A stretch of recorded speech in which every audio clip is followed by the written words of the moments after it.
Hey, Dr. Sean Price here, clinical coordinator at the Fix in Fort Walton Beach. And one of the most common conditions that we see in our office is patients who are having hormone imbalances, male or female, dealing with loss of libido, if they're going through a menopausal situation, hot flashes, things along those lines, just being uncomfortable, moody, again, not having a sex drive, not having energy, just not feeling like themselves. And a very, very common situation when people do have hormone imbalances is they'll go and they'll get on bioidentical hormones or some kind of a hormone replacement therapy.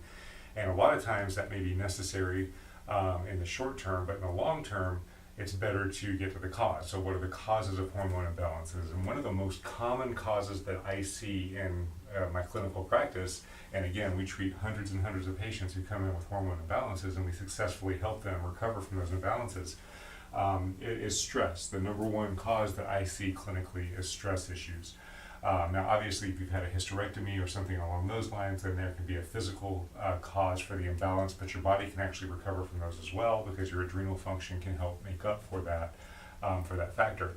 But stress. So, how does stress cause hormone imbalance? Well, the stress signals the hypothalamus, which is a part of the brain that regulates hormone function, among other things. The hypothalamus sends a signal to the pituitary, which releases a hormone to the adrenal gland that says, hey, we need norepinephrine, epinephrine, and cortisol to be released. The adrenal glands release that. In a normal situation, you'll have a physical response to that, or the hormones will just burn off over time. But if you're in a chronically stressful situation, this pathway becomes hyperactive. And when that pathway becomes hyperactive, then your cortisol levels can become aberrant. They can come too high or too low. And when that happens, that affects the hormone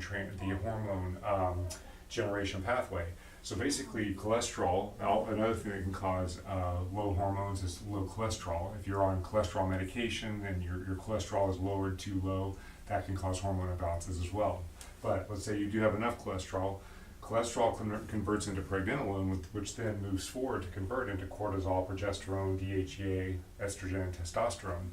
Well, if you have aberrant cortisol levels because of chronic stress, then there's what's called a cortisol steal, and these resources will start siphoning themselves through a pathway into cortisol.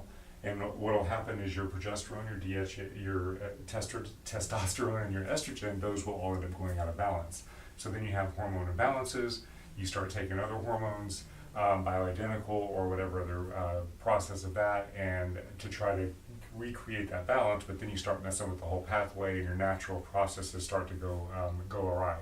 So the best way to do it is to support the adrenal glands. If the stress has been going too long, you support and try to rebuild the adrenal function, and we do that through whole food nutrition in our office, and then to remove the stressor, and we teach you how to do that. And you can remove the stressor by changing lifestyle factors, obviously, but sometimes we can't change our lifestyle factors. But what we can do is we can affect our body's tolerance to stress, our body's ability to respond to stress. So one of the things that you got to look at is you have to look at emotional levels of stress, job, family, money, things along those lines. We're all very, very familiar with how stressful life can be. Physical traumas, physical injuries can also cause adrenal taxation, and then chemical, metabolic issues such as blood sugar handling, thyroid issues, things along those lines can be stressors on the body, and then we all know environmental toxins.